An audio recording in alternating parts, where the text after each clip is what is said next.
Start recording. ठीक है, share screen.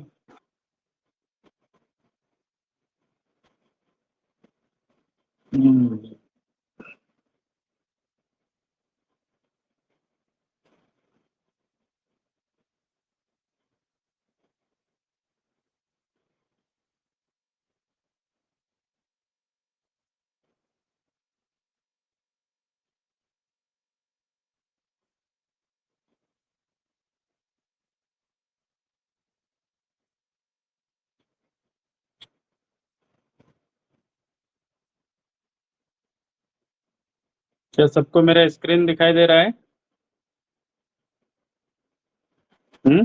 Yes sir. Hello, yes sir. Yes sir. Recording वगैरह देखा आप लोगों ने? रिकॉर्डिंग सेक्शन में चेक किया किसी ने? Yes sir. Yes sir. ठीक है ना? यस सर, सही है। Yes sir. ठीक, ये एक बड़ा उपलब्धि है।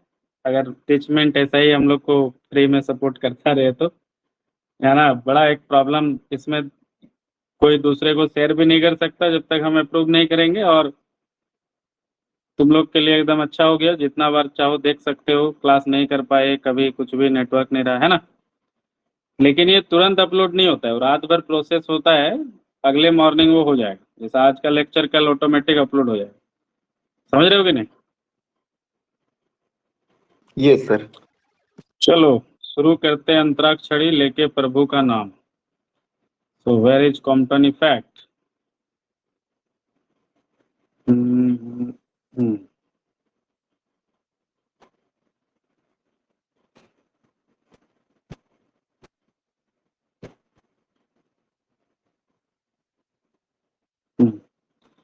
Compton quantum explaining failure of classical physics. ठीक है, कॉम्पटन इफेक्ट दिख रहा है सबको? दिख रहा है कि नहीं? यस मैं sir. Screen Yes, visible sir. To all of you ना? ठीक ठीक। तो इसका इंट्रोडक्शन क्या है? देखिए, ये जो यहाँ भाषण लिखा हुआ है उसको मैं यहाँ आपको समझा देता हूँ। ये देखिए, दरअसल जब भी एक्स रे को किसी भी रेस्ट पार्टिकल से, मोस्टली इलेक्ट्रॉन से कॉलिजन कराया जाता है, तो एक्स रे चूंकि क्या है, इलेक्ट्रोमैग्नेटिक वेव है, बोलो हाँ या ना। तो उसमें फोटॉन्स होंगे। बात समझ रहे हैं Yes, मेरा? sir. या फिर स्क्रीन मेरा दिख रहा है, कोई रीड करेगा इसको? तो एकदम यहाँ सब कुछ लिखा हुआ है। एनीवन? सुस्मिता रीड कीजिए तो।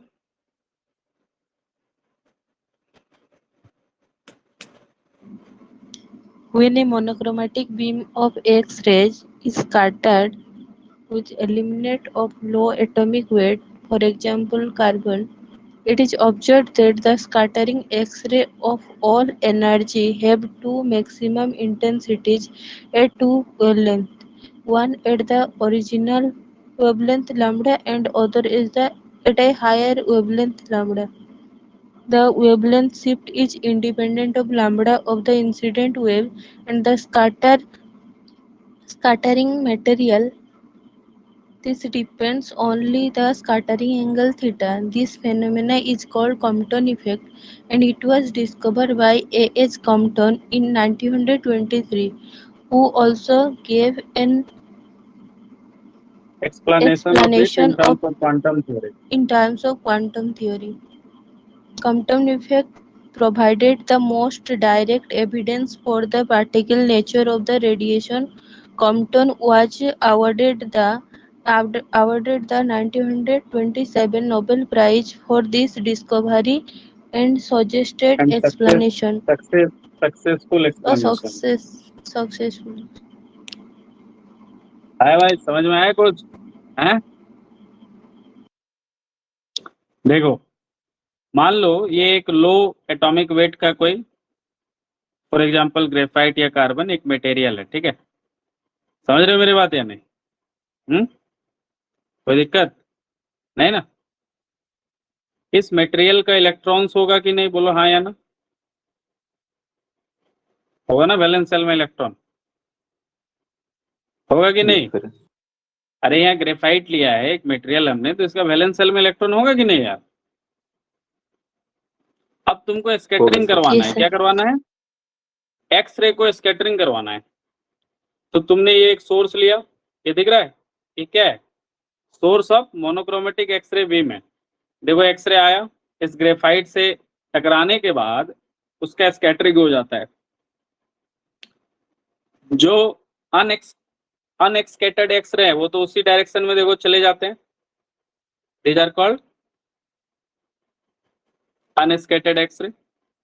और जो स्कैटर्ड होते हैं, मान लो थीटा एंगल पे स्कैटर्ड हुआ वो अपने ओरिजिनल डायरेक्शन से, उसका ओरिजिनल डायरेक्शन क्या था? ये वाला था। उससे मान लो थीटा एंगल पे क्या हो गया? स्कैटर्ड हो गया। और यहाँ एक एक्सरे स्पेक्ट्रोमीटर होता है जो पूरा ऐसे पूरे 180 डिग्री में इसको रोटेट होता है और वो उसको ऑब्जर्व करता है, ठीक है ना? तो ग्रेफाइट क्या कहलाएगा? Scattering material. अच्छा, ये जो ग्रेफाइट का इलेक्ट्रॉन है, जब एक्सरे आएगा तो एक्सरे दरअसल फोटोन से बना है, मान लेते हैं, बोलो हाँ या ना? बना है ना? एक्सरे इलेक्ट्रोमैग्नेटिक वेव है, बोल हाँ या ना? सर तो जब वो संध्या आके टेक्स्ट कर रही है, सर संध्या टेक्स्ट कर रही है that she is not able to join the class, कुछ इशू हो रहा है। तो हमने कर दिया है। पता नहीं सर, उसने मेरे को अभी टेक्स्ट किया था, फिर बोला कि एक बार बात कर लेना आपसे कि she is not able to join.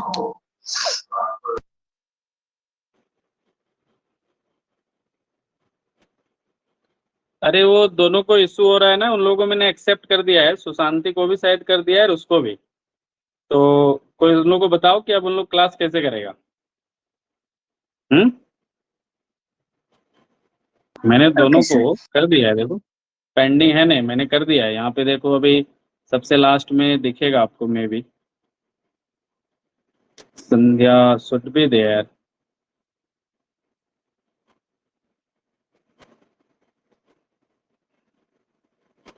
एक बार क्लास स्टार्ट होने के बाद ये दिक्कत भी है, बट मैंने उन लोगों को तो कर दिया है भाई।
सर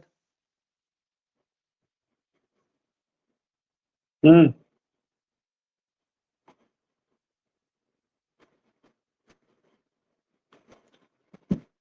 कोई कुछ बोल रहा है क्या? देखो अब ये जो इलेक्ट्रॉन है, इस इलेक्ट्रॉन को एक्सरे एनर्जी देगा तो वो भी रिक्वाइल होगा। पहले वो रेस्ट में था इलेक्ट्रॉन, बाद में वो क्या हो जाएगा? इलेक्ट्रॉन एनर्जी पाने के बाद जल्दी बोलो, रिक्वाइल होगा कि नहीं? अरे हाँ या ना? हाँ, तो इनिशियल डायरेक्शन से इलेक्ट्रॉन भी किसी एंगल पे रिक्वाइल होगा, उसको हम लोग बोलते हैं फाई। तो यहाँ पे अब कुछ चीज समझ लो, एक्सरे आ रहा है, am I audible guys? Yes sir. X ray आ रहा है, एक्सरे दरअसल इलेक्ट्रोमैग्नेटिक वेव है, सबको पता है। तो उसके पास फोटॉन्स होंगे, है ना? वो आया, स्कैटरिंग मटेरियल से टकराया जिसके पास इलेक्ट्रॉन है, कुछ एनर्जी इलेक्ट्रॉन को ट्रांसफर किया और बाकी एनर्जी लेके खुद निकल गया। एक्सरे जिस एंगल पे खुद निकला अपने इनिशियल डायरेक्शन से, उस एंगल को बोलते हैं theta, that is called scattering angle. और इलेक्ट्रॉन एनर्जी पाने के बाद जिस एंगल से रिकॉइल हुआ उसको कहते हैं एंगल ऑफ रिकॉइल फाई। बोलो इतना किसी को दिक्कत? अब इसमें प्रॉब्लम क्या होता है समझो, ये जो स्कैटर्ड एक्सरे है दिख रहा है, जो थीटा एंगल पे स्कैटर्ड हुआ है, दिख रहा है सबको ना? हाँ, इसका जो इंटेंसिटी है जब उसको प्लॉट किया गया, किसका? स्कैटर्ड एक्सरे का। स्कैटर्ड एक्सरे का इंटेंसिटी को जब प्लॉट किया गया बच्चों, तो अकॉर्डिंग टू विंस डिस्प्लेसमेंट लो क्या होना चाहिए था? किसी एक वेवलेंथ पे अगर हम लोग इंटेंसिटी वर्सेस लैम्डा ड्रॉ करें तो किसी एक वेवलेंथ पे मैक्सिमा देखना चाहिए था, लैम्डा मैक्स। बोलो ऐसा ही होना चाहिए था ना, विंस डिस्प्लेसमेंट से कुछ ऐसा ही कहानी, हाँ होना चाहिए था ना? तो जल्दी बोलो। Yes sir. लेकिन ऐसा नहीं होता है, लेकिन यहाँ पे ऐसा नहीं होता है। एक्सपेरिमेंटली क्या दिखता है, ये जो स्कैटर्ड रे है, उस स्कैटर्ड रे का जब इंटेंसिटी को प्लॉट किया गया वर्सेस वेवलेंथ, तो क्या मिला? दो वेवलेंथ पे इंटेंसिटी मैक्सिमम था। कितने वेवलेंथ पे इंटेंसिटी मैक्सिमम था? जल्दी बताओ। दो वेवलेंथ पे इंटेंसिटी मैक्सिमम था, ठीक है। एक ओरिजिनल वेवलेंथ पे, जिस वेवलेंथ से वो आ रहा था before scattering, that is lambda naught, और एक उससे हायर वेवलेंथ पे, दैट इज लैम्डा। समझ रहे हो? नहीं समझ में आया? फिर से समझाता हूँ। मान लो ये एक्सरे आ रहा है, क्या कर रहा है? ये एक्सरे आ रहा है। इनिशियली एक्सरे का मान लो वेवलेंथ है लैम्डा, यहाँ पे इलेक्ट्रॉन, इलेक्ट्रॉन से टकराने के बाद मान लो एक्सरे चला गया, थीटा एंगल पे स्कैटर्ड हो गया। जब वो स्कैटर्ड होगा तो उसके पास सेम एनर्जी रहेगा क्या? नहीं रहेगा ना, क्योंकि कुछ एनर्जी तो इलेक्ट्रॉन को ट्रांसफर कर देगा, जिसको लेके इलेक्ट्रॉन रिकॉइल हो जाएगा, भाग जाएगा। बोलो हाँ या ना? स्कैटर्ड एक्सरे के पास क्या ओरिजिनल एनर्जी रहेगा या कम हो जाएगा? कम हाँ? रहेगा। लॉस होगा। तो अगर एनर्जी कम होगा, एनर्जी अगर उसका कम हो जाएगा तो उसका वेवलेंथ क्या होगा? इंक्रीज हो जाएगा, इंक्रीज कर। और वो वेवलेंथ का वैल्यू इनिशियल वेवलेंथ से कुछ अलग होगा, उसको लैम्डा प्राइम मान लेते हैं। क्या मान लेते हैं? Lambda prime. समझा कि नहीं? समझा कि नहीं? यस तो सर। ये इनिशियल वाला वेवलेंथ पे एक मैक्सिमम मिल रहा है और एक लैम्डा प्राइम पे मिल रहा है। समझ रहे हो? इसीलिए देखो दो दो मैक्सिमम मिल रहा है। कहाँ कहाँ पे मिल रहा है? देखो ये जो मैक्सिमा ये कॉरेस्पॉन्ड कर रहा है किसको? लैम्डा नॉट, मतलब ओरिजिनल वेवलेंथ, जो इनिशियल एक्सरे था बिफोर स्कैटरिंग, उसका वेवलेंथ, और एक उससे हायर वेवलेंथ। क्यों? क्योंकि स्कैटरिंग के बाद उसका क्या होगा? एनर्जी घट जाएगा, यानी वेवलेंथ बढ़ जाएगा। बोला हाँ या ना? आफ्टर स्कैटरिंग जो होगा एक्सरे, उसका क्या होगा? वेवलेंथ बढ़ेगा कि घटेगा? स्कैटर्ड एक्सरे का वेवलेंथ बढ़ेगा। क्यों? क्योंकि एनर्जी घट जाएगा। E equal to H C by lambda होता है ना। Yes sir. तो अगर एनर्जी घट गया इंटरेक्शन के बाद तो वेवलेंथ बढ़ जाएगा। तो देखो एक हायर इंक्रीज वेवलेंथ पे एक इंटेंसिटी मिलता है। और बड़ा इंटरेस्टिंग है, ये जो लैम्डा नॉट और लैम्डा जो मिल रहा है, ये थीटा पे डिपेंड करता है, सिर्फ स्कैटरिंग एंगल पे। ये ना तो इनिशियल वेवलेंथ लैम्डा पे निर्भर करता है और ना मटेरियल पे निर्भर करता है। तो ये जो फीचर है ये किस पे निर्भर करता है? बताओ, डिपेंडेंसी पूछेगा एग्जाम में। क्या ये मटेरियल पे डिपेंड करता है? स्कैटरिंग मटेरियल पे डिपेंड करता है ये? नो। No sir. क्या ये इनिशियल एक्सरे का वेवलेंथ पे निर्भर करता है? नहीं सर।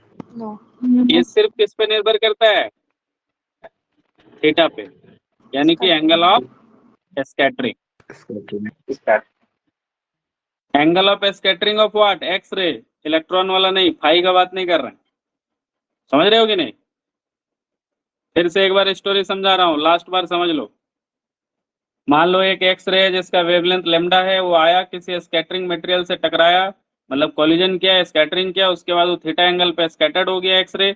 जब उस स्कैटर्ड एक्सरे का इंटेंसिटी वर्सेस वेवलेंथ प्लॉट किया गया तो एक नहीं बल्कि दो दो वेवलेंथ पे इंटेंसिटी मैक्सिमम था। एक वो वेवलेंथ था जो उसका ओरिजिनल वेवलेंथ था, लैम्डा नॉट पे एक मैक्सिमम मिल रहा था, और दूसरा उससे एक हायर वेवलेंथ लैम्डा पे मिल रहा था। Lambda is greater than lambda naught और नॉट? क्या लैम्डा लैम्डा नेट से बड़ा है? Yes sir. Yes, sir. और ये जो कैरेक्टरिस्टिक फीचर है इसी को कॉम्पटन इफेक्ट बोलते हैं। क्या बोलते हैं इस इफेक्ट को? हाँ, इस जादू को क्या बोलते हैं? Compton effect. एच कॉम्पटन ने 1923 में इसका खोज किया था, ठीक है, और 4 साल बाद उनको इसके लिए नोबेल प्राइज मिला था। क्यों? क्योंकि Compton effect was one of the very important direct evidence of the particle nature of light. अभी हम लोग ओरिजिन ऑफ क्वांटम मैकेनिक्स पढ़ रहे हैं ना, डुअल नेचर ऑफ लाइट। बोल हाँ या ना? Compton effect particle nature support करता है कि वेव नेचर? पार्टिकल। हाँ, वेरी गुड। क्यों नोबेल प्राइज मिला था एच कॉम्पटन को 1927 में? Because this experiment directly proves the particle nature of light. अरे एक्सरे क्या है? एक्सरे इलेक्ट्रोमैग्नेटिक वेव ही है ना।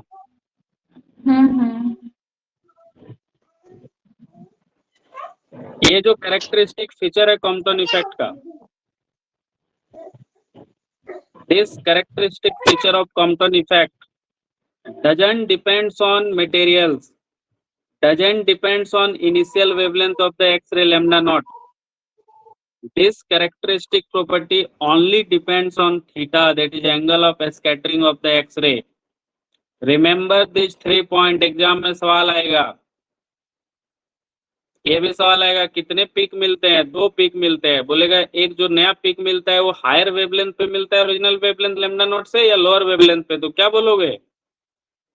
हाँ, दूसरा वाला जो पीक मिल रहा है बड़ा वाला मैक्सिमम इंटेंसिटी वाला पीक, वो हायर वेवलेंथ पे मिल रहा है ओरिजिनल वेवलेंथ लैम्डा नॉट से, या लोअर वेवलेंथ पे? Very good. यहाँ पे देखो अब अलग अलग कुछ ना 4 एग्जाम्पल का डायग्राम दिखाया हुआ है। एक थीटा इक्वल टू 0 डिग्री पे दिखाया है। अब थीटा 0 डिग्री का मतलब स्कैटरिंग हुआ क्या? What do you mean by theta 0 degree scattering angle? भाई थीटा 0 का मतलब सब अनस्कैटर्ड रह गया, कोई स्कैटर्ड नहीं हुआ। बोल हाँ या ना? Yes sir. हाँ, तो जब स्कैटरिंग हुआ ही नहीं तो कॉम्पटन इफेक्ट दिखेगा क्या? नहीं दिखेगा ना। नहीं सर। और जो दो इंटेंसिटी मिलने वाला जो फीचर है, जो फिल्म है, जो कहानी है, वो तो स्कैटर्ड एक्सरे के लिए है ना। तो जब थीटा 0 डिग्री होगा तो एक ही वो पीक मिलेगा, that is at the lambda naught. समझा? यहाँ पे जो डेल्टा लैम्डा है, मतलब ये जो 2 वेवलेंथ है लैम्डा नॉट और लैम्डा, उनके बीच का जो डिफरेंस है दैट इज डेल्टा लैम्डा, यहाँ पे 0 हो जाएगा। क्यों? क्योंकि यहाँ पे पीक एक ही है। बोला है ना? थीटा इक्वल टू 0 डिग्री पे कितना पीक मिलेगा जी? एक ही को मिलेगा ना, स्कैटरिंग तो हो ही नहीं रहा है, सब स्कैटर्ड रह गया, आया और सीधा चला गया। लेकिन जैसे तुम एंगल चेंज करोगे, 1 डिग्री पे करोगे तो 2 पीक मिलेगा। यहाँ पे 4 अलग अलग केस का एग्जाम्पल दिया हुआ है डाटा के साथ, तुमको ये सब याद रखने का जरूरत नहीं है। जैसे यहाँ थीटा 45 डिग्री का दिया हुआ है, 90 डिग्री का दिया हुआ है, 135 डिग्री का दिया हुआ है, और इनके केस में जो डेल्टा लैम्डा है उसका वैल्यू दिया हुआ है। देखो तो 45 डिग्री के केस में डेल्टा लैम्डा का जो वैल्यू है वो कितना है? 0.007। 90 डिग्री पे 0.024, 135 डिग्री पे 0.041। तो क्या दिख रहा है तुमको? जो वेवलेंथ का सेपरेशन है दोनों वेवलेंथ का, वो बढ़ रहा है कि घट रहा है एंगल ऑफ स्कैटरिंग बढ़ने पे? What is the conclusion? बढ़ रहा sir. The wavelength separation increases with increasing angle of scattering। ठीक है, अब इसे डेल्टा लैम्डा का एक्सप्रेशन निकालना है। अब क्या करना है? इस डेल्टा लैम्डा का एक्सप्रेशन निकालना है। तो यहाँ पे थ्योरी है, थ्योरी के बाद सीधा रिजल्ट पे आते हैं। आपको ये सब देखने का जरूरत नहीं है, कैलकुलेशन ये हमारे लिए है, तुम्हारे काम का नहीं है। तुम्हारे काम का सीधा यहाँ पे रिजल्ट है। जब आप एनर्जी कंजर्वेशन और मोमेंटम कंजर्वेशन लगा देंगे, कोलिजन चैप्टर जो क्लास 11 का होता है, before scattering and after scattering, उसको सॉल्व करने पे डेल्टा लैम्डा का ये वैल्यू आता है। जिसको चुल मचा है, इंटरेस्ट है, वो यूट्यूब में खोल के देख सकता है, how to calculate wavelength set of Compton effect. कोई भी मास्टर आएगा 5 मिनट में समझा देगा, बट तुम्हारे काम का नहीं है। ठीक है, कॉम्पिटिटिव के लिए तुम्हारे काम का नहीं, रिटन एग्जाम के लिए। So what is the expression of delta lambda? h by M not C 1 minus cos theta. M naught क्या है? इलेक्ट्रॉन का रेस्ट मास। एम नॉट क्या है यहाँ पे? जल्दी बोलो। हाँ, इलेक्ट्रॉन का क्या है? रेस्ट इलेक्ट्रॉन थीटा क्या है? एंगल ऑफ स्कैटरिंग थीटा क्या है जी? Angle of scattering. और डेल्टा लैम्डा क्या है? What is delta lambda here? Delta lambda क्या है? Lambda minus lambda nought. क्या है? सर यहाँ लैम्डा क्या है? इलेक्ट्रॉन का वेस्ट मास नहीं समझ में आया। स्कैटर्ड एक्सरे का वेवलेंथ। स्कैटर्ड एक्सरे का वेवलेंथ है ये लैम्डा। और लैम्डा नॉट क्या है? इंसिडेंट एक्सरे का वेवलेंथ है। क्या है? इंसिडेंट एक्सरे का वेवलेंथ। और कॉम्पटन इफेक्ट हमको क्या बताता है कि जब स्कैटर्ड एक्सरे का इंटेंसिटी वर्सेस वेवलेंथ प्लॉट करोगे तो इंटेंसिटी जो है वो दो वेवलेंथ पे मैक्सिमम मिलता है। एक original incident wavelength lambda naught और एक फाइनल वेवलेंथ मतलब स्कैटर्ड जो एक्सरे है उसका वेवलेंथ लैम्डा पे। और इन दोनों का जो सेपरेशन है वो है डेल्टा लैम्डा। समझ में आया डेल्टा लैम्डा क्या है? स्कैटर्ड एक्सरे का वेवलेंथ लैम्डा और इंसिडेंट वेव एक्सरे का वेवलेंथ लैम्डा नॉट, इनके बीच का गैप है डेल्टा लैम्डा। समझा? और उसका फॉर्मूला क्या है? h by M not C 1 minus cos theta. अरे भाई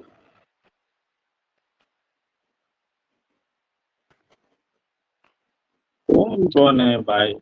ये लोग मेन रूम में रिक्वेस्ट भेजता नहीं है पहले और फिर मजाक करे।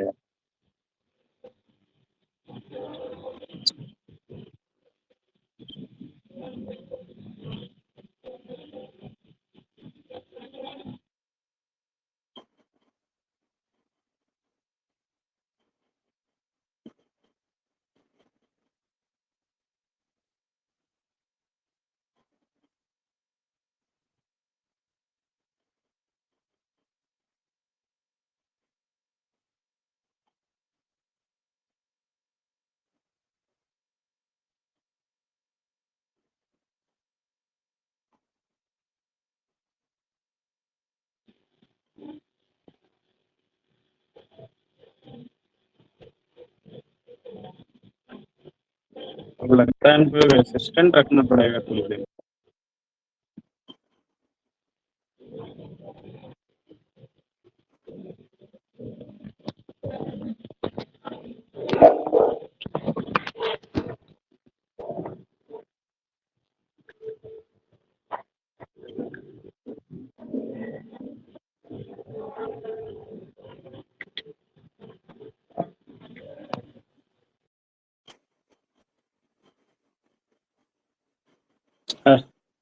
ठीक है।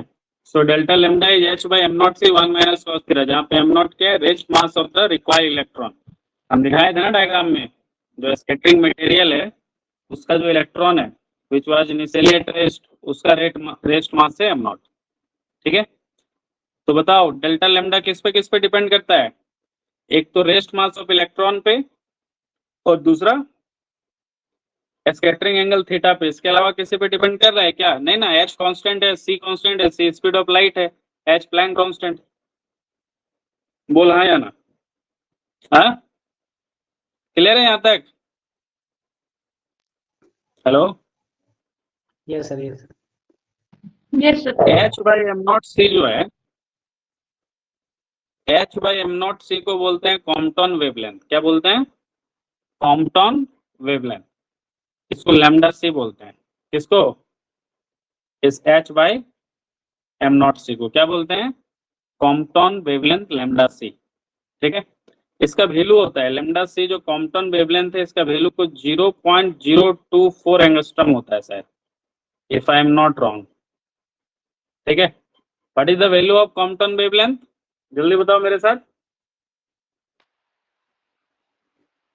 0.024 एंगस्ट्रॉम 0.024 ये सब एग्जाम में पूछता है भाई, डायरेक्ट जेट में डायरेक्ट पूछ लेगा कि कॉम्पटन वेवलेंथ का वैल्यू है, या तो एक्सप्रेशन पूछ लेगा h बाई एम नॉट सी, या फिर ये वैल्यू पूछ लेगा 0.024 एंगस्ट्रॉम। ठीक है, अब देखो इसी एक्सप्रेशन को अलग अलग फॉर्म में लिखा गया है, एग्जाम में जैसा आंख में दिखेगा वैसा टिक मार देना। तो h/m0c को क्या बोलता है, कॉम्पटन वेवलेंथ, जिसका वैल्यू अगर निकालोगे, अब देखो उसका वैल्यू क्यों निकल गया, क्योंकि h प्लैंक कांस्टेंट है, c स्पीड ऑफ लाइट है, m0 race mass of electron है, और तीनों आप लोग को मालूम है नहीं, तीनों को पुट करो, निकालोगे, देखना 0.024 एंगस्ट्रॉम आएगा। ठीक है, अब हम लोग 1 माइनस कॉस थीटा को लिख सकते हैं 2 साइन स्क्वायर थीटा बाई 2। बोल हाँ या ना, इतना तो ट्रिगोनोमेट्री पढ़ा होगा, लिख सकते हैं कि नहीं? लिख सकते हैं ना, बोला करो भाई, हाँ ना बोला करो, एक बार में जब हम बोलते हैं तो कुछ लोग बोला करो, पता नहीं चलता है। Can be right 1 minus cos theta is 2 sine square theta by 2? Yes sir. Yes, sir. Trigonometry है, ठीक है, ये फॉर्मेट है भाई, जिस फॉर्मेट में एग्जाम में आएगा डेल्टा लैम्डा का एक्सप्रेशन देख लेना। एग्जाम में डेल्टा लैम्डा सीधा पूछ लेगा, लैम्डा सी कॉम्पटाउन वेवलेंथ पूछ लेगा h/m0c, या फिर उसका वैल्यू 0.024 एंगस्ट्रॉम, या फिर डेल्टा लैम्डा का ये वाला एक्सप्रेशन पूछ लेगा, या फिर ये पूछ लेगा डेल्टा लैम्डा किस पे डिपेंड करता है, किस पे नहीं करता है। तो हम बताए ना कि डेल्टा, जिसका भी माइक ऑन है उसको ऑफ कर लीजिए। सो डेल्टा लैम्डा जो है इस पे डिपेंड करता है सिर्फ स्कैटरिंग एंगल पे और रेस्ट मास ऑफ इलेक्ट्रॉन पे, इसके अलावा ना तो मटेरियल पे डिपेंड करता है और ना ही जल्दी बताओ, incident wavelength lambda of the electron. ठीक है, समझ रहे हो कि नहीं?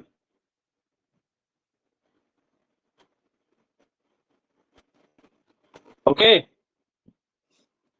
Yes, sir. Yes sir.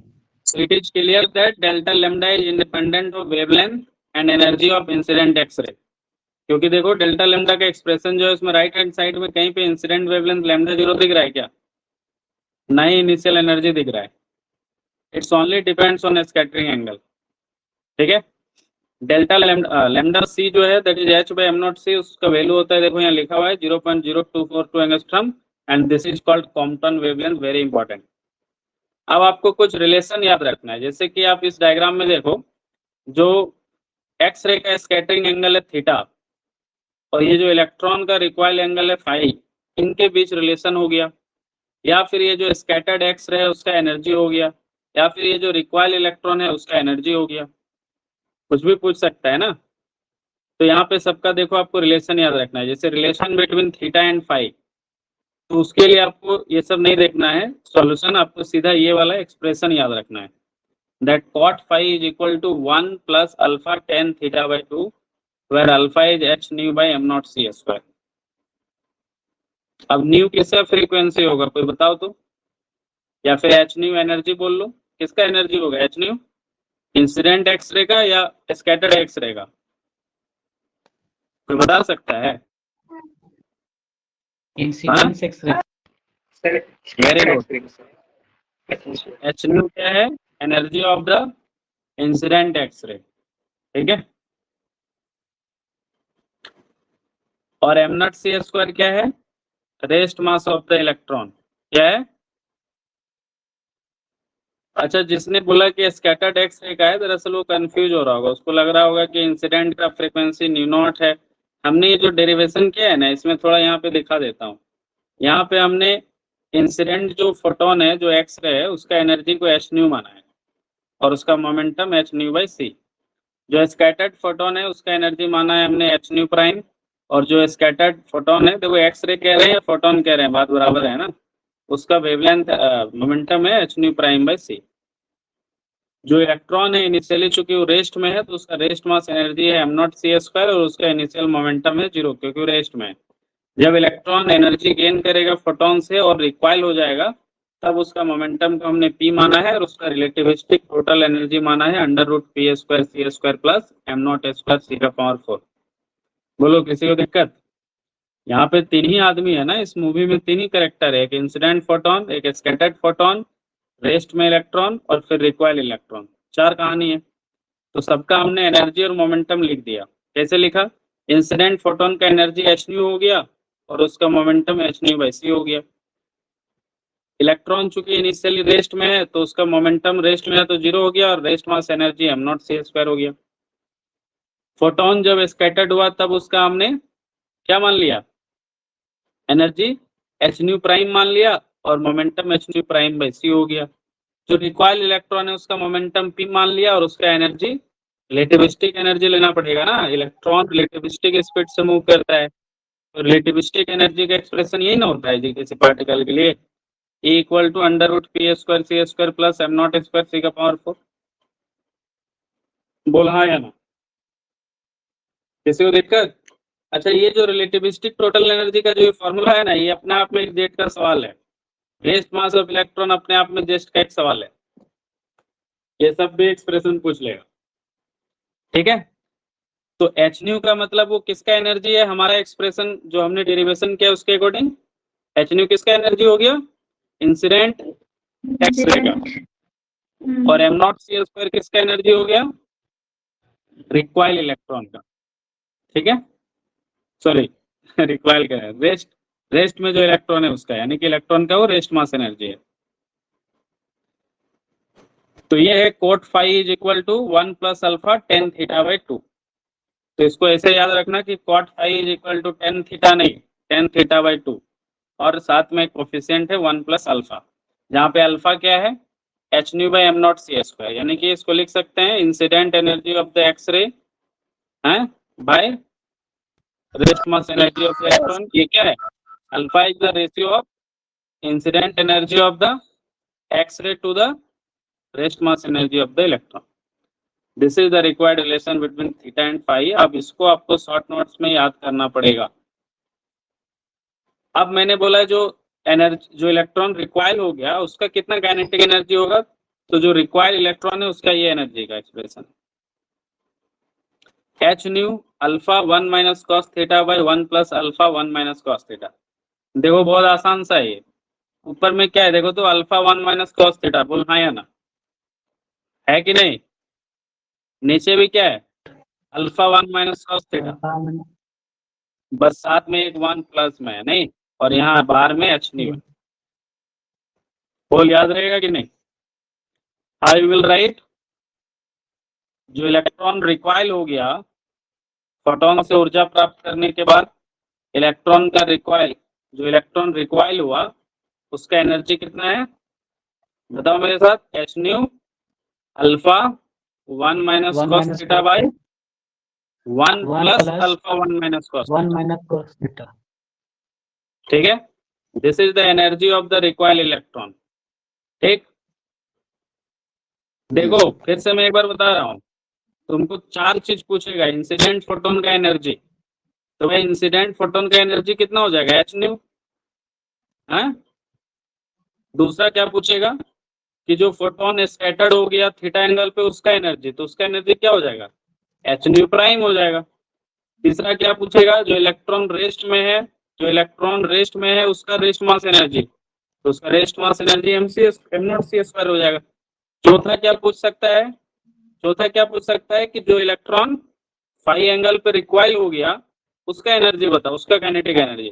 तो उसका काइनेटिक एनर्जी का एक्सप्रेशन क्या पढ़ा है अभी जस्ट, बताओ, h nu alpha 1 minus cos theta divided by 1 plus alpha 1 minus cos theta, मतलब same alpha 1 minus cos theta, alpha 1 minus cos theta. यहाँ पे एच न्यू है, यहाँ 1 प्लस में बस। अच्छा एच न्यू क्या है बताओ तो, इंसिडेंट एक्सरे का एनर्जी है, बोला हाँ यहाँ। यस सर, हाँ ध्यान रखना है। थीटा क्या है बताओ तो, angle of scattering, angle of incidence, किसका, इलेक्ट्रॉन का कि फोटोन का, एक्सरे का, एक्सरे। अल्फा क्या है बताओ तो, what is alpha, it is the ratio of the energy of incident X ray to the rest mass energy of the electron, बोल हाँ या ना। Yes sir. अच्छा कोई बता सकता है what is the rest mass energy of the electron, m0c² का वैल्यू कितना होता है, I think 0.51 mega electron volt size, right, यही होता है ना क्या जी सुस्मिता। यही होता है ना पलक? Yes, sir. What is the rest mass energy of electron? 0.51 mega electron 0.511. volt. ठीक है, ये सब याद रखना भाई, ये सब एग्जाम में पूछ लेगा या जरूरत पड़ेगा कहीं पे आपको कैलकुलेशन में। सब बहुत बच्चा वाला बात है, मैं पढ़ा रहा हूँ एक बार, दोबारा नहीं बोलूंगा। 0.51 मेगा इलेक्ट्रॉन वोल्ट। मेगा का मतलब 10 का पावर कितना? 6 6 प्लस 6 के माइनस 1 प्लस 6। plus 6 उसके बाद क्या याद रखना है? कॉम्पटन वेवलेंथ, नहीं lambda C H by M not C. कितना था इसका वैल्यू? 0.0242 एंगस्ट्रॉम। बोल हाँ या ना? क्या बोलते हैं इसको? Compton wavelength. ठीक है। दूसरा, लैम्डा में जो शिफ्ट था that is lambda prime minus lambda. Lambda prime क्या है? स्कैटर्ड एक्सरे का वेवलेंथ है, और लैम्डा क्या है? इंसिडेंट एक्सरे का वेवलेंथ है। इनका जो शिफ्ट आता है वो कितना आता है बताओ? h by M not C 1 minus cos theta. cos theta बोल हाँ या ना? यही है ना? थीटा क्या है? Angle of scattering of x ray. h by M not C को क्या बोलते हैं? Compton wavelength lambda C. कितना वैल्यू होता है? 0.0242 एंगस्ट्रॉम। बोल, किसी को दिक्कत यहाँ तक? ये जो डेल्टा लैम्डा है किस पे डिपेंड करता है? देखो तो, डेल्टा लैम्डा सिर्फ डिपेंड करता है किस पे? angle theta पे एंगल ऑफ स्कैटरिंग पे। Angle of scattering. और ये किस पे नहीं करता है? स्कैटरिंग मटेरियल के नेचर पे डिपेंड नहीं करता है। स्कैटरिंग मटेरियल कौन है उस पे इसका बात बिल्कुल डिपेंड नहीं करता। दूसरा, इंसिडेंट एक्सरे का वेवलेंथ पे भी डिपेंड नहीं करता। इंसिडेंट एक्सरे के वेवलेंथ पे भी ये डिपेंड नहीं करता। ये सिर्फ डिपेंड करता है एंगल ऑफ स्कैटरिंग पे। कुछ लोग बोल रहा होगा कि सर ये तो delta lambda am not rest mass of electron पे भी ना डिपेंड कर रहा है। अरे हम लोग यहाँ बात कर रहे हो जिससे जनरेट हुआ है उस पे, जिससे वो पैदा होके आ रहा है उस पे डिपेंड कर रहा है कि नहीं। वो तो एक अलग पैरामीटर है ना, इलेक्ट्रॉन जो रेस्ट में है उससे तो स्कैटरिंग हो रहा है उसका। हाँ, अगर एग्जाम में स्टेटमेंट दे दे तब तो बिल्कुल फॉर्मूला में दिख रहा है तो सही हो ही जाएगा, लेकिन उसका लोग बात नहीं करता है क्योंकि वो रिलेवेंस है ना। मेन तो ये है कि इंसिडेंट एक्सरे जो वेवलेंथ लेके आ रहा है, जो ऊर्जा लेके आ रहा है उस पर डिपेंड नहीं कर रहा है। ये बड़ा इंटरेस्टिंग है, समझ रहे हो? कितना डाटा याद रखोगे? हाँ, अच्छा, और एक और ना फॉर्मूला देखे हम लोग, relation between angle of scattering of x ray theta and recoiled angle of electron phi. क्या था रिलेशन भाई?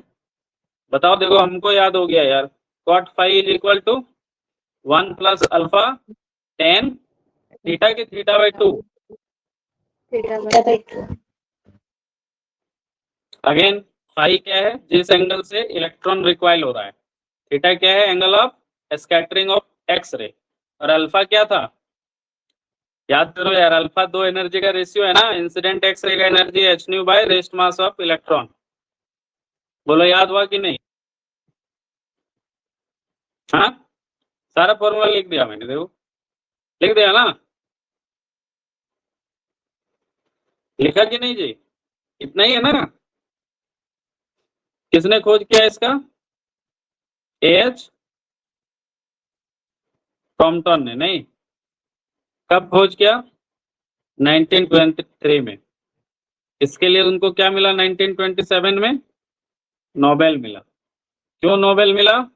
बिकॉज ये क्या है? कॉम्पटन इफेक्ट एक बहुत स्ट्रॉन्ग डायरेक्ट एविडेंस ये प्रोवाइड करता है। किसके लिए? जल्दी बोल। Particle nature. This is all about Compton effect. Exam में जितना सवाल आएगा बन जाएगा, ठीक है? कोई भी एग्जाम में, नेट गेट में भी बेसिक्स जितना भी क्वेश्चन इस पे आएगा इन्हीं फॉर्मूलेज पे बनेगा। अब थोड़ा बस न्यूमेरिकल वहाँ पे हार्ड होगा तो अप्लाई करने आपको आना चाहिए, समझ रहे हैं? जिसका आईक्यू थोड़ा बेटर है, जिसका खराब है तो जेट में बना लेगा। जेट में सीधा स्ट्रेट फॉरवर्ड क्वेश्चन आता है। बाकी ऐसा नहीं कि नेट में इससे अलग कुछ पढ़ना है या गेट में, इतना ही पढ़ना है भाई, ठीक है?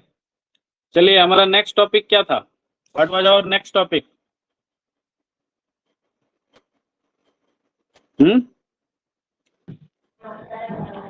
सिलेबस में क्या है जी? श्रोडिंगर इक्वेशन, यही है ना? कुछ नहीं बोल रहा है सर, फाइल पे बोलो जी, यही है ना? Yes sir. सिलेबस में देखा है कि नहीं? नेट का भेजे थे ना? नेक्स्ट टॉपिक क्या है?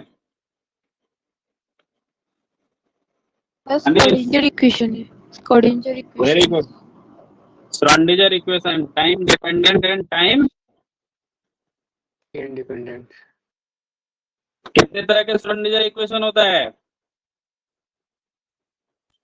टू टाइप, टाइम इंडिपेंडेंट और time dependent. Time independent Schrodinger equation और टाइम डिपेंडेंट। अब ये टाइम कैसे आता है? डिपेंडेंट इसको थ्योरी हम लोग यहाँ नहीं करने जा रहे हैं, ड्राइव नहीं करने जा रहे हैं, समझ रहे हो कि नहीं? यहाँ सीधा हम लोग क्या करेंगे, याद रखेंगे, क्वेश्चन बनेगा उस पर, ठीक है? चलो भाई, पहला है time independent Schrodinger equation, TISE। बताओ तो इसका एक्सप्रेशन क्या होता है, कैसे निकालते हैं इसको? H psi is equal to T psi। इसी को आइगन वैल्यू प्रॉब्लम भी बोलते हैं, नहीं? इस इक्वेशन का क्या नाम है जी?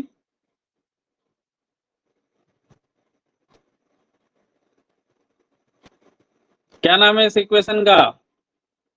Eigen value equation. किसको बोलते हैं आइगन वैल्यू इक्वेशन? थोड़ा यहाँ चर्चा कर ले साइड में। जब भी किसी ऑपरेटर ए को, अगर आप किसी स्टेट साई पे ऑपरेट करेंगे तो उसके कॉरस्पॉन्डिंग एक वैल्यू मिलेगा, कांस्टेंट स्केलर वैल्यू लैम्डा, और सेम स्टेट आपको मिल जाएगा साई। यहाँ पे जो लैम्डा है इसको क्या बोलते हैं? इस ऑपरेटर का आइगन वैल्यू इस स्टेट साई में। और this equation is known as what? Eigenvalue equation. बोल हाँ या ना? Yes sir. सर लैम्डा क्या रिप्रेजेंट कर रहा है यहाँ पे? लैम्डा उसका आइगन वैल्यू है। मतलब जब इस ऑपरेटर ए को साई में मेजर करेंगे तो उसके कॉरस्पॉन्डिंग ऑपरेटर का जो वैल्यू होगा, समझ रहे हैं? इसी क्षण जब आप ऑपरेटर ए को साई में ऑपरेट करेंगे तो इस ऑपरेटर ए का जो मेजरमेंट होगा इस साई स्टेट में, उसके कॉरस्पॉन्डिंग जो वैल्यू मिलेगा that is eigenvalue lambda, and they will repeat to the same state psi. ठीक? तो जब हम लोग हैमिल्टोनियन को ऑपरेट करेंगे किसी स्टेट साई में, तो हैमिल्टोनियन क्या है? टोटल एनर्जी है। तो क्या देगा हमको? सिस्टम का टोटल एनर्जी ई देगा और साथ में सेम स्टेट साई देगा। बोल हाँ या? तो क्या इसको एनर्जी आइगन वैल्यू इक्वेशन बोल सकते हैं हम लोग? हाँ, बोल सकते हैं कि नहीं? Yes sir. Is this not energy eigen value equation? H operate करेंगे साई पे तो कोरस्पॉन्डिंग एनर्जी ई मिलेगा और साई मिलेगा। बोल हाँ या ना? Yes sir. अब इसको ड्राइव ठेठ भाषा में बोलो तो एच क्या होता है बताओ तो? Total energy, kinetic energy plus potential energy है। काइनेटिक एनर्जी क्या हो सकता है? P square operator by 2m plus potential energy भी रहेगा। पी का एक्सप्रेशन बताए थे ना तुम लोग को उस दिन? हाँ, what is the P operator? Minus I H का डेल, पढ़ाए था ना? अगर इसका अलग अलग कंपोनेंट लिखोगे तो क्या हो जाएगा? पी एक्स क्या हो जाएगा बताओ तो? माइनस आई एच का डेल का एक्स कंपोनेंट दो बाई दो एक्स। पी का अगर वाई कंपोनेंट लिखोगे तो माइनस आई एच कट और नेबला का वाई कंपोनेंट दो बाई दो वाई। जेड कंपोनेंट क्या हो जाएगा? माइनस आई एच कट दो बाई दो जेड। नेबला को बोलते हैं डेल ऑपरेटर। इसका वैल्यू क्या होता है? दो बाई दो एक्स आई कैप प्लस दो बाई दो वाई जे कैप प्लस दो बाई दो जेड के कैप। ठीक, ये सब याद रखना। तुम लोग को एनर्जी ऑपरेटर का भी वैल्यू बताए थे उस दिन, बोलो हाँ या ना। एनर्जी ऑपरेटर का वैल्यू क्या होता है बताओ तो। एनर्जी का ऑपरेटर फॉर्म में क्या होता है वैल्यू? आई एच का dough by dough T. Very good, i H का dough by dough T. Energy time पे डिपेंड करता है और मोमेंटम पोजीशन ऑपरेटर नेबुला पे डिपेंड करता है। मोमेंटम वाला में देखो माइनस आई एच कट है, एनर्जी वाला में प्लस आई एच कट है, कंफ्यूजिया मत जाना, ठीक है। तो चलो पी स्क्वायर करो तो यहाँ से, ये पी का है ना value, minus I H cut nabla, उसका स्क्वायर करो, कितना हो जाएगा? Minus H cut square nabla square by 2m, साथ में भी रख दो इसको वहां पे। Therefore H psi is equal to E psi. H का वैल्यू कितना है बताओ तो? Minus H cut square by 2m nabla square plus V psi is equal to E psi. हाँ, इसको और ढंग से लिखो थोड़ा तो, क्या लिखोगे? Minus H cut square by 2m nabla square psi plus V psi is equal to E Sai. अब एक काम करो, minus H cut square by 2m से मल्टीप्लाई कर दो सबको, सॉरी डिवाइड कर दो, तो ये क्या बन जाएगा? Nebula square Sai nebula square Sai minus, यार एक मिनट रुक जाओ, पहले ना ई और भी को कॉमन ले लो, मतलब एक साइड ले आओ। तो minus H cut square by 2m nabla square psi plus E को इधर ले आओ, तो भी minus E psi is equal to 0 लिख सकते हैं कि नहीं? हाँ लिख सकते हैं ना। Minus H cut square by 2m nabla square psi plus इसको उल्टा कर दो, तो यहाँ माइनस हो जाएगा अगर उल्टा करोगे, ई माइनस भी करोगे तो है, बी माइनस ई को अगर ई माइनस बी करोगे तो प्लस क्या बन जाएगा? माइनस बन जाएगा। दोनों साइड का माइनस कॉमन ले लो,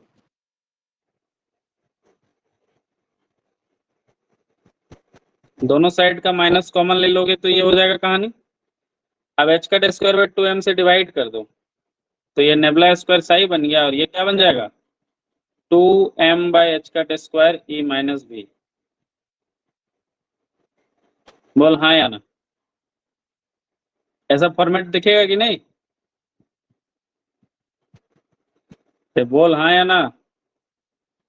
yes sir, yes sir. Yes sir.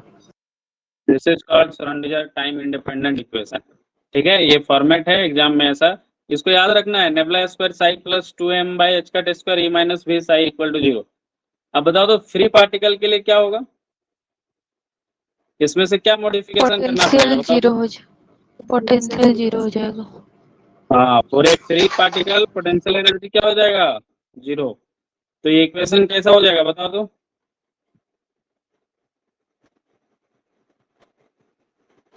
बोलो हाँ या ना। ये वाला पूछा था ना last time Chhattisgarh state eligibility test में। हाँ बोल जी, ठीक है। ये ऑपरेटर याद रखना, एनर्जी का E by E i H का डो बाय डो टी और इन लोग का भी, ठीक है। What is Schrodinger time dependent equation, कैसे लिखोगे? अब दूसरा नंबर क्या था बताओ? Schrodinger time dependent equation, h psi is equal to E psi. कुछ नहीं, एनर्जी को जो ऑपरेटर है ना टाइम फॉर्मेट में उसको लिख दो। एच को क्या लिखोगे बताओ? Minus H cut square nabla square by 2m plus भी पोटेंशियल एनर्जी साई, एनर्जी का क्या था ऑपरेटर फॉर्मेट, यही था ना? बोलो हाँ या ना। Yes sir. Yes sir.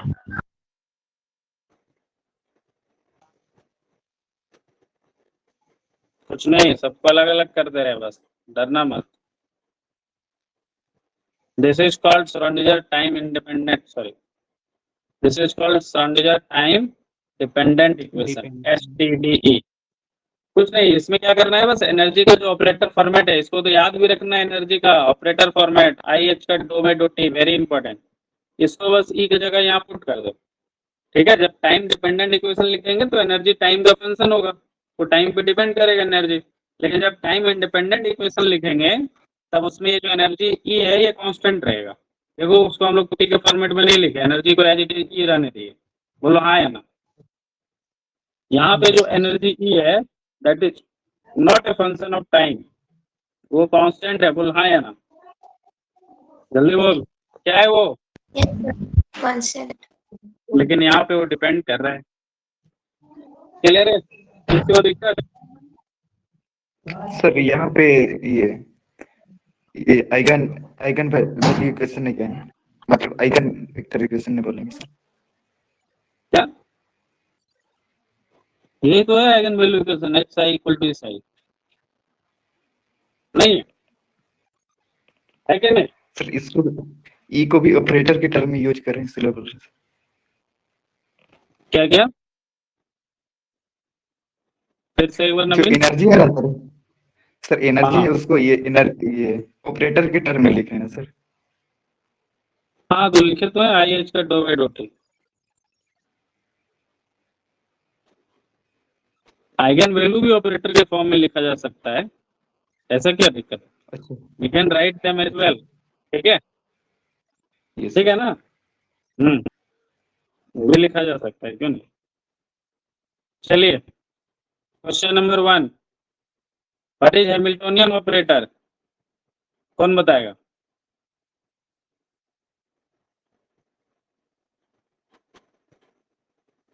कौन बताएगा भाई? है किसी में दम बताने का?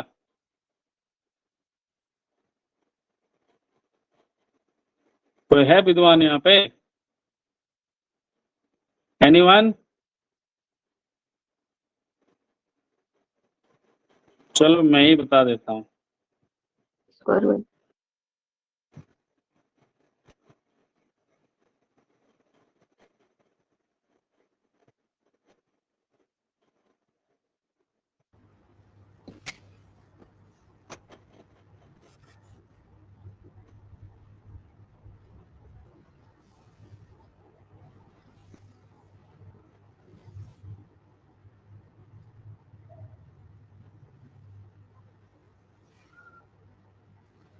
So basically we can say total energy operator of a system. आपको हम लिख दिए हैं। अंशुमान So इसे वो थोड़ा देख नहीं पाया एक्चुअली भी आया था। यही है ना हैमिल्टोनियन ऑपरेटर? Yes sir. बोलो भाई किसी को दिक्कत है जो लिखे उसमें? है कोई क्लास में ऐसा? बताइए मेरे प्यारे मित्रों, दिक्कत है किसी को? नहीं है ना? Very good. चलिए अब मैं एक हेडिंग दे रहा हूं,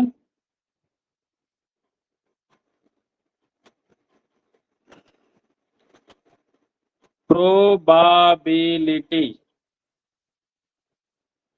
एंड प्रोबेबिलिटी डेंसिटी। नाम सुना है कभी? Yes sir. Probability and probability density किसको बोलते हैं? Probability density anyone? So it can be इसमें function. लॉ है, that law is called max born law. क्या बोलते हैं Anshuman? Max Born law. Max born ने बोला कि किसी भी स्टेट साई का अगर उसके कॉम्प्लेक्स कॉन्जुगेट से मल्टीप्लाई कर दो इज इक्वल टू लिख सकते हैं मॉड साई का होल स्क्वायर। Yes sir. बोला है यार, Yes sir. समझता है तुम लोग? मॉड साई का मतलब समझता है? क्या समझता है? इसका स्क्वायर करने का मतलब तुम लोग साई स्क्वायर समझता है क्या? साई इनटू साई समझता है क्या? अरे साई हाँ, कॉम्प्लेक्स भी तो हो सकता है, हमेशा रियल और जरूरी है नहीं ना। तो अगर कॉम्प्लेक्स है तब क्या होगा? कॉन्जुगेट लेना पड़ेगा ना। तो दरअसल साई रियल है कि कॉम्प्लेक्स है तुमको नहीं पता, तो हम लोग एज्यूम करते हैं कि कॉम्प्लेक्स है। तो साई का मॉड का स्क्वायर को क्या लिखोगे? Sai complex conjugate into Sai. सिर्फ साई इनटू साई मत लिखना। हाँ अगर साई अब रियल है तब ये हो जाएगा psi into psi is equal to psi square. तो यहाँ लिखोगे अगर साई रियल है तो उसका कॉम्प्लेक्स कॉन्जुगेट क्या हो जाएगा, psi conjugate equal to psi हो जाएगा। तब आप ये साई कॉन्जुगेट को साई से रिप्लेस कर दोगे। बोल इतना बात समझ में आया मेरा? How we write mod of square of anything समझ में आया? मान लो ए एक कॉम्प्लेक्स नंबर है, यस सर। तो ए का मॉड का स्क्वायर कैसे लिखोगे, ए इंटू ए लिखोगे? गलत, क्या लिखना पड़ेगा, ए का कॉम्प्लेक्स कॉन्जुगेट इंटू ए, समझा? लेकिन मान लो अब ए रियल है, तब क्या होगा, ए अगर रियल है तो क्या लिखेंगे? लेकिन जब हम लोग कोई थ्योरी देते हैं तब हम लोग जनरली साई को क्या मानते हैं, कॉम्प्लेक्स ही मान के चलते हैं ना, क्योंकि थ्योरी जनरलाइज्ड होता है, स्पेशल रियल हो तो स्पेशल कैसे है। अच्छा, कॉम्प्लेक्स कॉन्जुगेट लेने पे क्या बदलता है बताओ तुम? What is the role of complex conjugate? Sir वो इमेजिनरी पार्ट का साइन चेंज हो जाता है। मान लो मेरे पास आयोटा है, इसका कॉम्प्लेक्स कॉन्जुगेट करेंगे तो क्या हो जाएगा बताओ तुम? -5 आयोटा माइनस आयोटा बन जाएगा, नहीं तो -5 आयोटा आंसर हो जाएगा। मान लो मेरे पास 68 है, इसका कॉम्प्लेक्स कॉन्जुगेट क्या होगा बताओ तो? 68। अरे 68 रियल नंबर है ना भाई, तो 68 ही रहेगा। मान लो मेरे पास 5 - 3 आयोटा है, तो क्या होगा बताओ तो? 5 + 5 तो रियल नंबर है प्लस 3 और ये -3 आयोटा क्या बन जाएगा, +3 आयोटा बन जाएगा। समझा कि नहीं? हाँ, yes sir. Yes sir. Very good. So what is the role of complex conjugate? Conclusion में क्या लिखेंगे? Complex conjugate changes the sign of iota, changes the sign of iota। बोल हाँ या ना? किसी को दिक्कत? यहाँ मैं लिख दे रहा हूँ, ये एक्स्ट्रा बात है, ये जो नोट से ये एक्स्ट्रा है ना, इसको याद रखना। चलिए अब यहाँ वापस आते हैं। मैक्स बोर्न ने क्या बोला कि आपके पास मान लीजिए कोई स्टेट साई है, उसका कॉम्प्लेक्स कॉन्जुगेट से अगर उसको मल्टीप्लाई करेंगे तो बन जाएगा mod psi square, and this mod psi square यानी psi complex conjugate into psi represent probability density. क्या बताता है ये, जल्दी बोल? Probability density. तो अब यहाँ से प्रोबेबिलिटी निकाल लो, यहाँ से प्रोबेबिलिटी क्या करो, निकाल लो। Probability density is equal to formula क्या हुआ, मॉड साई का स्क्वायर, यही हुआ ना according to Max Born law. हाँ बोल हाँ या ना भाई? Yes sir. और प्रोबेबिलिटी डेंसिटी को लिख सकते हैं probability by volume. Yes sir. Ready में, रेडी की बात कर रहा हूँ, किसकी बात कर रहा हूँ मैं? Is equal to mod psi square. अब मान लो अगर मैं वॉल्यूम एलिमेंट्री लूंगा, क्या लूंगा नवीन? अगर मैं वॉल्यूम को एलिमेंट्री वॉल्यूम ले लिया तो प्रोबेबिलिटी भी क्या हो जाएगा, एलिमेंट्री हो जाएगा। मतलब अगर मैं वॉल्यूम स्मॉल वॉल्यूम डीटा लूं तो डी टाउ स्मॉल वॉल्यूम में पार्टिकल का पाए जाने का प्रोबेबिलिटी डीपी होगा, तो डीपी इज इक्वल टू क्या हो जाएगा, mod psi square D tau. तो टोटल प्रोबेबिलिटी पी कितना हो जाएगा, integration of mod psi square D tau. तो किसी इंटायर वॉल्यूम भी में प्रोबेबिलिटी पाए जाने का किसी पार्टिकल का फार्मूला क्या होता है, integration mod psi square D tau. D tau क्या एलिमेंट्री वॉल्यूम है। अरे बोलो समझ में आया कि नहीं? Yes sir. एक बार तो एग्जाम में पता है क्या पूछ लिया था, बोला था प्रोबेबिलिटी डेंसिटी का यूनिट बताइए। बता दो क्या होगा यूनिट, है कोई बताने लायक यहाँ पे?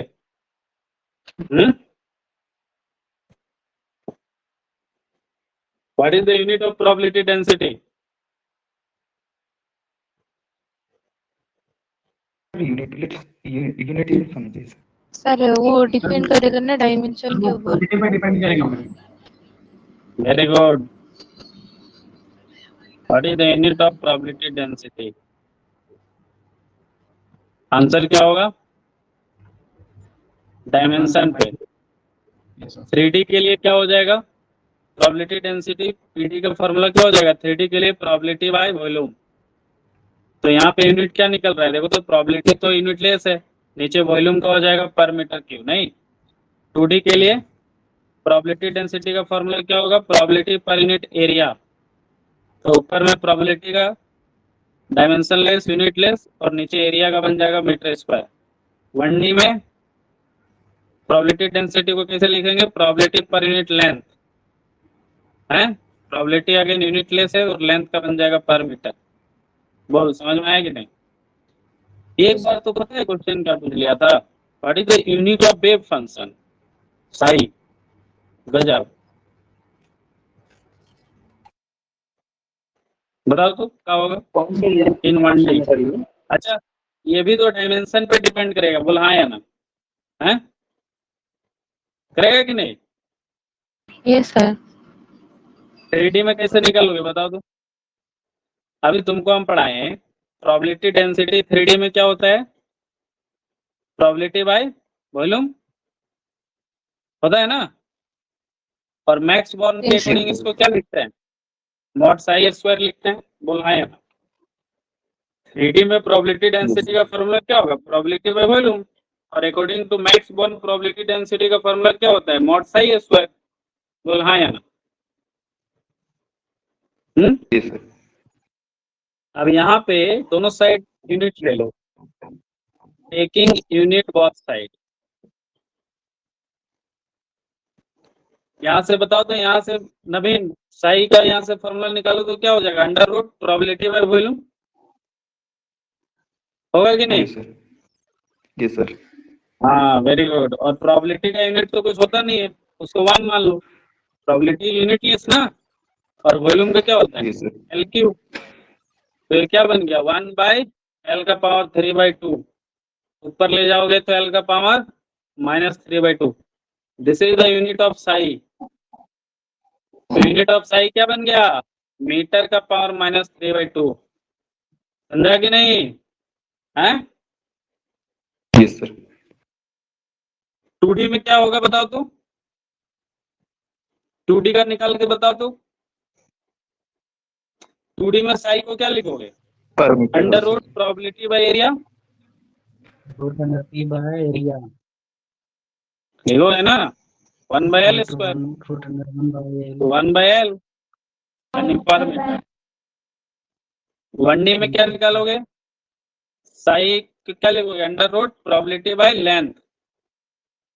1 by length. तो अंडर रूट 1/L, तो इसका हो जाएगा 1/√L। बोले तो L का पावर -1/2, बोले तो 1 by 2. मीटर का पावर -1/2 है। समझा?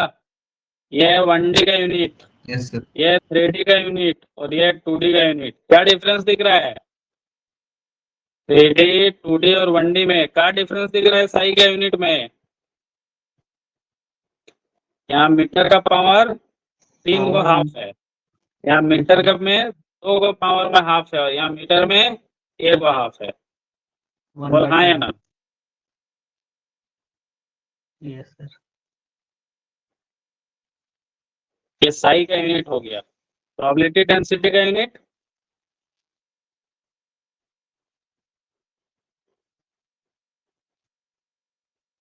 साई का स्क्वायर कर दो।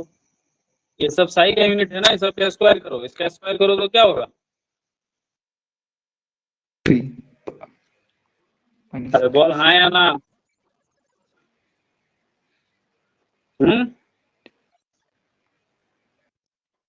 Yes, sir. बन गया ना एक टेबल। नीचे इधर क्या हो गया? इधर डायमेंशन हो गया। इसमें क्या है? वेव फंक्शन का यूनिट है, और यहाँ पे प्रोबेबिलिटी डेंसिटी का यूनिट है। बोल किसी को दिक्कत? इधर पूछता है भाई।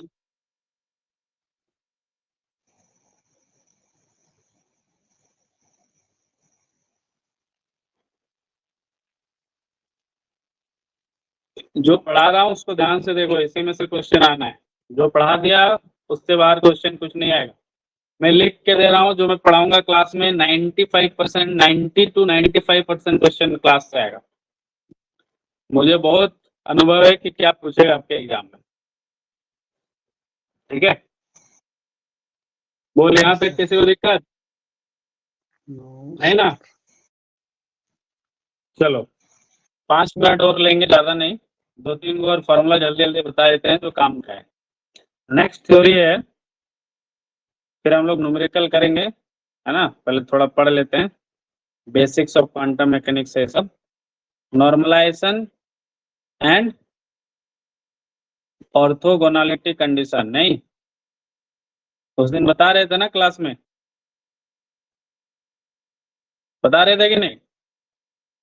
क्या होता है normalisation condition?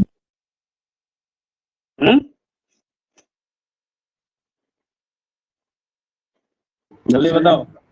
Probability of a function that can be 1 Total probability over the entire space, the integration over the entire space of mod psi square।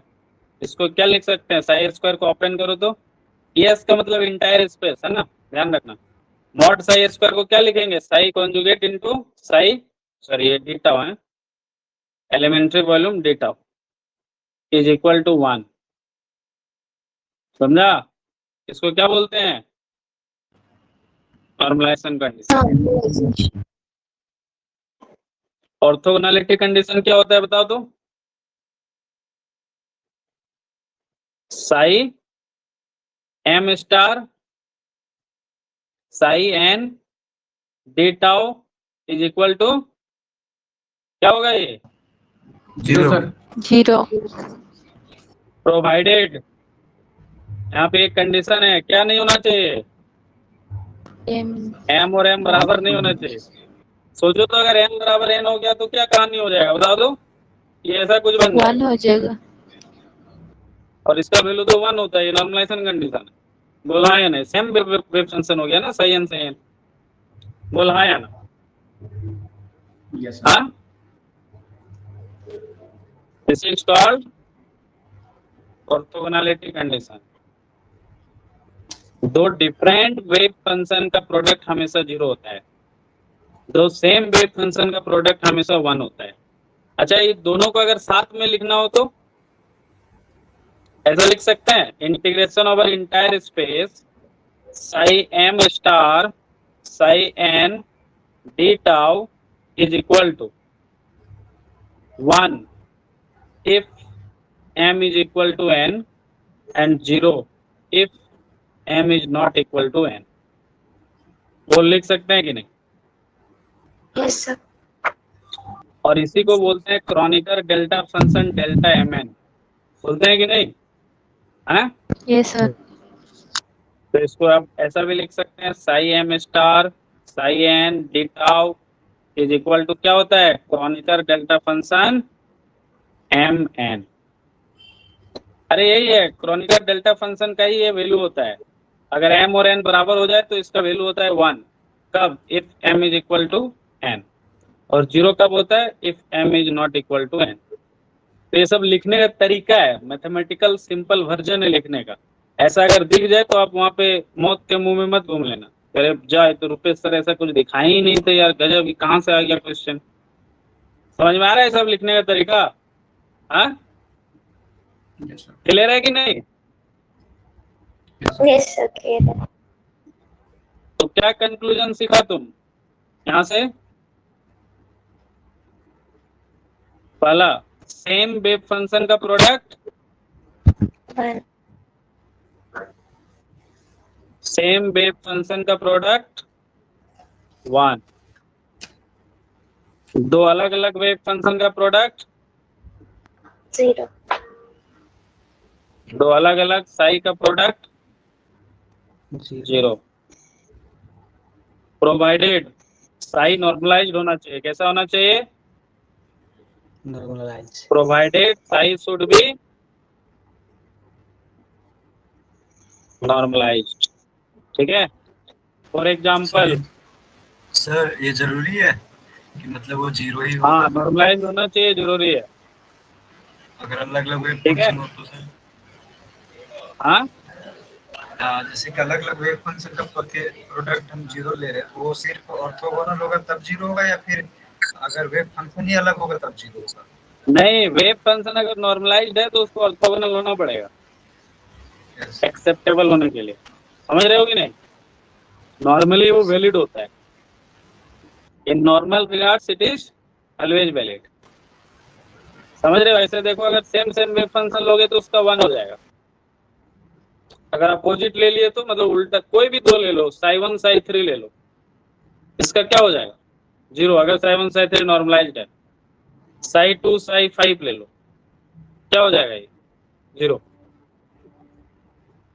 ये तो इंटीग्रेशन फॉर्मेट में हो गया। ग्राफ नोटेशन में इसको कैसे लिखेंगे बताओ तुम?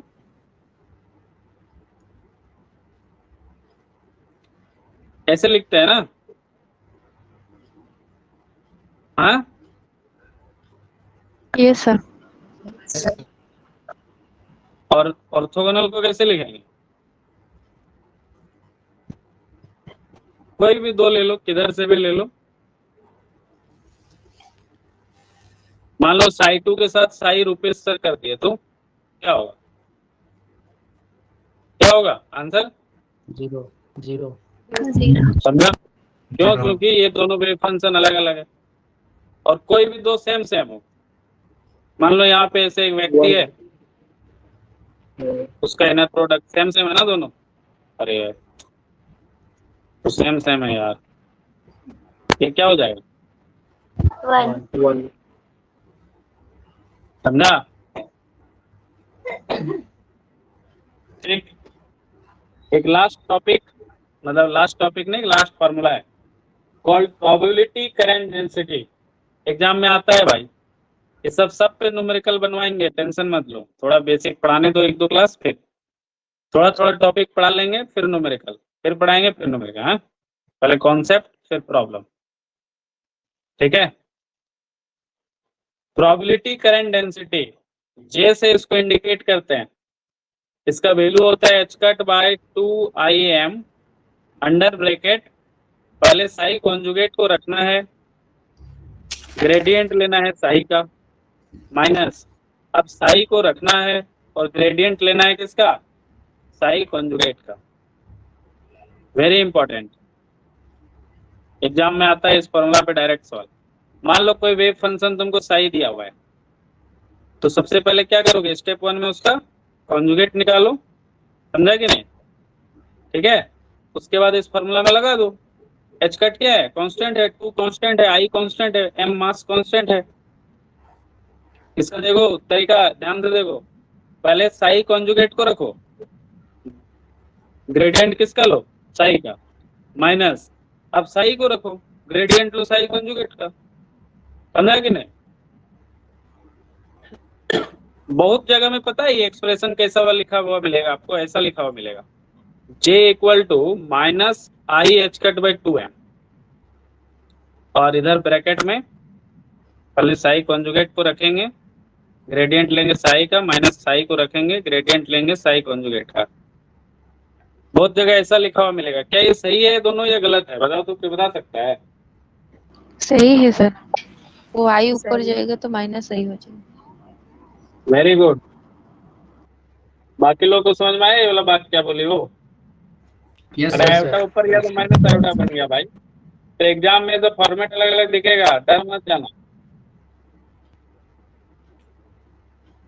एक होता है equation of continuity, next formula is very important, मतलब नेक्स्ट ये बहुत इंपॉर्टेंट है तुम्हारे एग्जाम में, सब डायरेक्ट आ जाएगा, मतलब एकदम।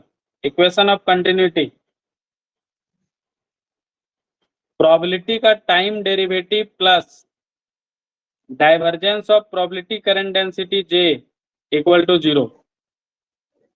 ये वही है जो तुम इलेक्ट्रोस्टेट में पढ़ते हो, क्वांटम मैकेनिकल, ये इक्वेशन ऑफ कंटिन्यूटी बोलते हैं इसको, quantum mechanical equation of continuity.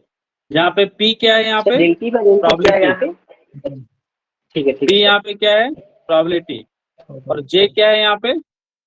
Probability current density. जो ऊपर में J का फॉर्मूला लिखा है ना, हाँ, वो वाला probability Yes, current sir. Density. लेकिन इलेक्ट्रोडायनेमिक्स में भी तुम पढ़ते हो, बोलो हाँ या ना। Yes sir. इलेक्ट्रोडायनेमिक्स Yes, में भी sir. तुम इक्वेशन ऑफ कंटिन्यूटी पढ़ते हो, क्या पढ़ते हो, del rho by dough t plus divergence of J equal to 0, बोल हाँ या ना। वहां पे रो क्या होता है, वॉल्यूम चार्ज डेंसिटी, बोल हाँ या ना। सर यहाँ पर प्रोबेबिलिटी नहीं होगा, प्रोबेबिलिटी डेंसिटी होगा, रो होगा। आओ हाँ ठीक है, प्रोबेबिलिटी डेंसिटी, वेरी गुड। जैसे यहाँ पे डेंसिटी होता है ना रो, वॉल्यूम चार्ज डेंसिटी, उसी तरह यहाँ पे रो क्या है, प्रोबेबिलिटी डेंसिटी। और जे क्या है यहाँ पे बताओ तो, इलेक्ट्रोडायनेमिक्स में जे क्या होता है, वॉल्यूम करंट डेंसिटी। इलेक्ट्रोडायनेमिक्स में जे का क्या मतलब होता है, Current density. Volume current density. और यहाँ पे देखो तो क्या है ये, प्रोबेबिलिटी करंट डेंसिटी। मतलब हर जगह तुम जो है ना, यहाँ पे देखो ये प्रोबेबिलिटी डेंसिटी है रो, यहाँ पे है वॉल्यूम चार्ज डेंसिटी, यहाँ पे ये वॉल्यूम करंट डेंसिटी, और वहां पे वो क्या है, वॉल्यूम प्रोबेबिलिटी करंट डेंसिटी, नहीं। और ये प्रोबेबिलिटी करंट डेंसिटी का फॉर्मूला वेरी इंपॉर्टेंट। तो ये थोड़ा इक्वेशन ऑफ कंटिन्यूटी याद रखना, इलेक्ट्रोडायनेमिक्स में भी और क्वांटम मैकेनिक्स में भी, ठीक है। चलिए आज के लिए इतना ही, नहीं तो बाकी लोग बेहोश हो जाएगा। पढ़ते हैं कल, मतलब मंडे को। अभी बेसिक से ये सब चलता रहेगा, सारा छोटे छोटे टॉपिक। किसी को कुछ पूछना है तो बोल।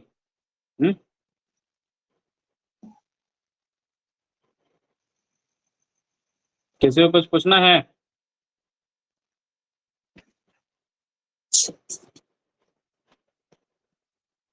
anyone wants to ask anything?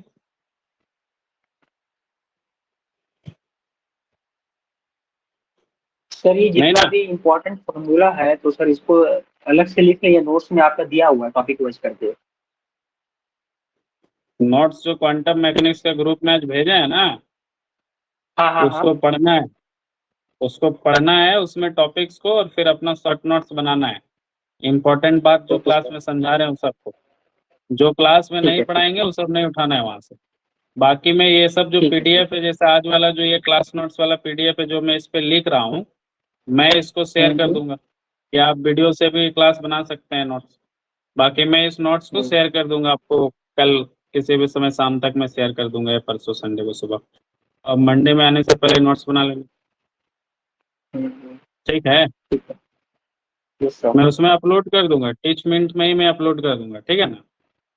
Teachmint में आप लोग को एक रिकॉर्डिंग दिख रहा होगा, एक नोट्स दिख रहा होगा, फोल्डर दिख रहा है ना अलग अलग, तो नोट्स वाले फोल्डर में कर दूंगा। एक मैंने पीडीएफ उसमें अपलोड किया था, दिख रहा है क्या, नहीं नहीं नहीं दिख हाँ रहा है सर ना, दिख बोलो। रहा है, दिख रहा है दिख सर, रहा है वो ना? पहला वाला क्लास का था, वो जो ब्लैक बोर्ड एडिशन का ना।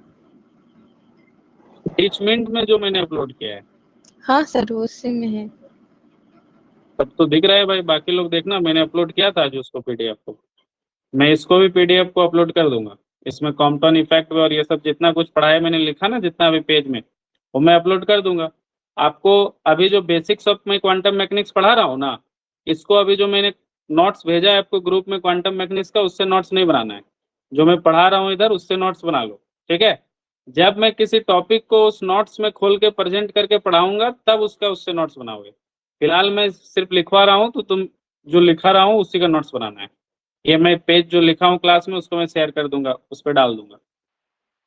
Okay sir. और इसका भी क्रिस्प नोट्स बनाना है, टू द पॉइंट। इतना हम तो बहुत गैप गैप में लिख रहे हैं यहाँ पे क्लास में, तो तुमको हो सके 40 पेज दिखेगा स्लाइड में जब भेजेंगे पीडीएफ तो, लेकिन तुम उसको एकदम आधा पेज में समेट सकते हो, बोलो हाँ या ना। समझ रहे हो कि नहीं? Yes sir. छोटा छोटा एकदम लिखना है फॉर्मूला, तो जो भी मुख्य बातें मैंने बोली है सब लिखा हुआ है यहाँ पे। I will share this PDF. तो अभी जब तक मैं बेसिक्स पढ़ा रहा हूँ, मैं जो क्लास में पढ़ाऊंगा उसी से नोट्स बनाना है। जब मैं किसी पीडीएफ को ओपन करके उससे पढ़ाऊंगा, जो नोट्स भेजा है अभी, उसमें कुछ कुछ टॉपिक उसमें पढ़ाऊंगा शेयर करके उस नोट्स को यहाँ पे, तब उससे नोट्स बनाना मेरे क्लास के बाद। अभी मैं लिखा लिखा के पढ़ा रहा हूँ, तो इसे। हाँ भाई, प्रेरणा दसोंदी, क्या सवाल है आपका, पूछिए जल्दी। ठीक है, जिसका कोई सवाल नहीं जा सकता है। Prerna, do have any question? No sir. तो ये हाथ खड़ा काहे किए हो आप? पता नहीं। हाथ नीचे कर लीजिए। You have raised your hand. अच्छा, हु इज निष्ठा? निष्ठा कुमारी प्रेरणा एक और है। निष्ठा, can U turn on your camera?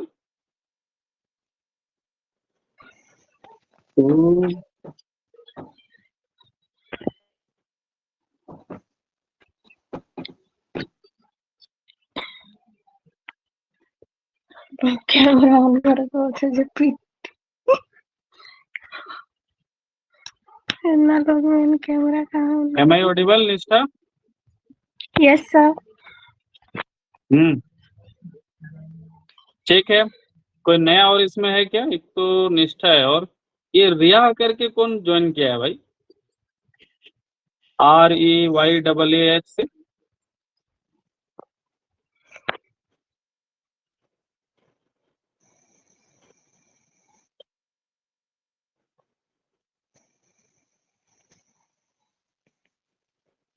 Who is रिया या रेया? हाँ,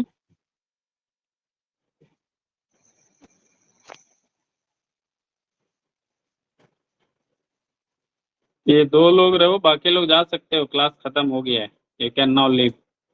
निष्ठा और रिया, कौन है भाई रिया? एम आई ऑडिबल रिया? इस आईडी से कौन ज्वाइन किया है? बड़ा विचित्र है।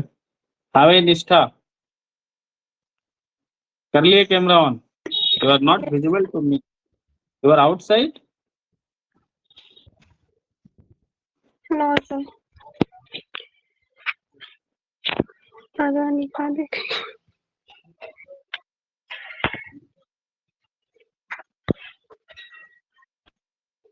Okay, so you are Nishtha Prerna. Okay, ठीक. I just wanted to say who is Nishtha Prerna because you have a too long name. I know you by Yes, face, but I don't know you by your name actually. So that's why इतनी भयानक हिंदी लिखी थी आपने उस दिन. Let me stop the recording.